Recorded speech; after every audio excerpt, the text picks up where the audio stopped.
right now.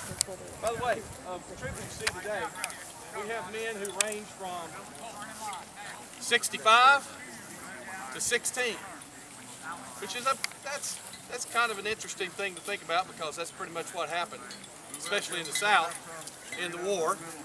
And we have men who have experience as reenactors who have done this drill so many thousands of times, of upwards of 30 years of experience.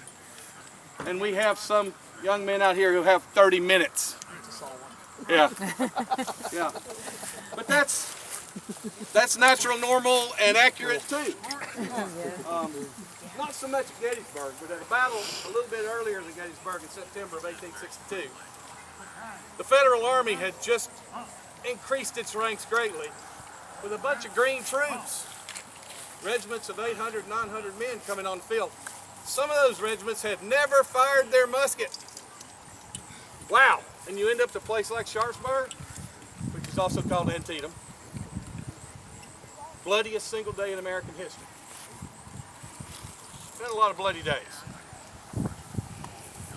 D-Day, Pearl Harbor. Had a lot of my ancestors who were in World War II. The Twin Towers. You can add them all up. They don't come to a half of what happened in 12 hours at Sharpsburg. Here at Gettysburg, 3-day battle. If you count the entire retreat until about the 14th of July, when the Army crosses over, as I said earlier, at Falling Waters and Williamsport, 58,000 men. That's, you know, it's amazing. This whole war is amazing because it takes the country from old-fashioned kinds of ways and ideas to new-fashioned ways and ideas. In the South, it creates a middle class. It does away with slavery. Wow. There's a lot of stuff that happened. And the soldiers, blue and gray, were at the heart of it. And they're all doing what these guys were doing, some of them for 4 years. In the 26th North Carolina, we have identified 7 men who were enlisted from the beginning and surrendered at Appomattox. What they saw and went through, amazing. We just came through the 150th Appomattox.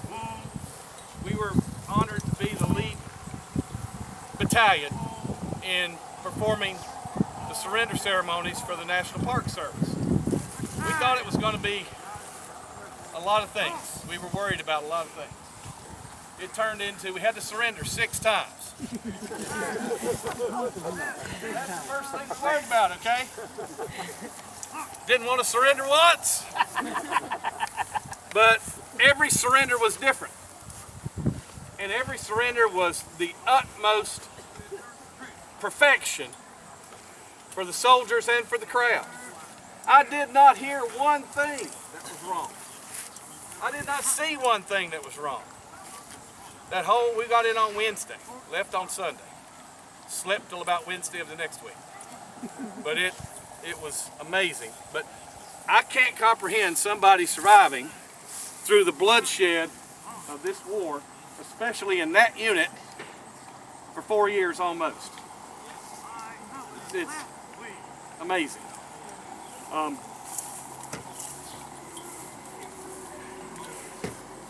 Fixing to turn the regiment again into a column of companies. By the way, this is very complicated.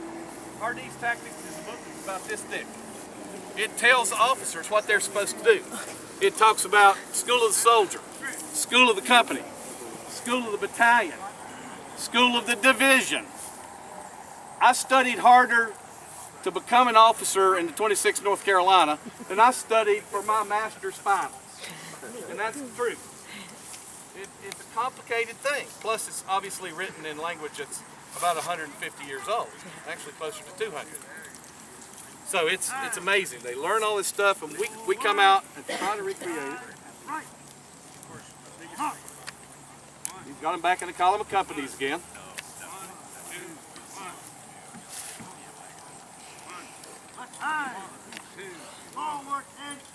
Now the threats to the front.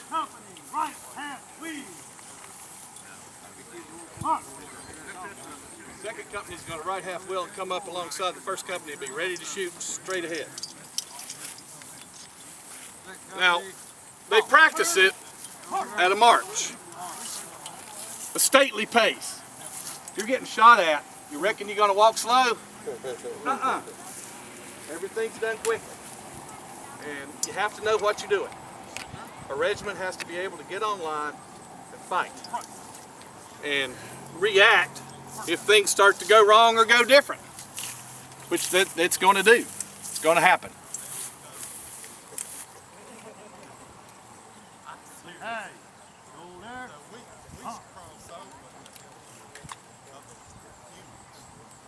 Hey, by the right of company to the rear. Hey. He's going to retreat them. Hey. They're going to move in 2 columns that way. The way the soldiers are equipped, every soldier in that time period when they were out on campaign was carrying approximately 38 pounds worth of equipment.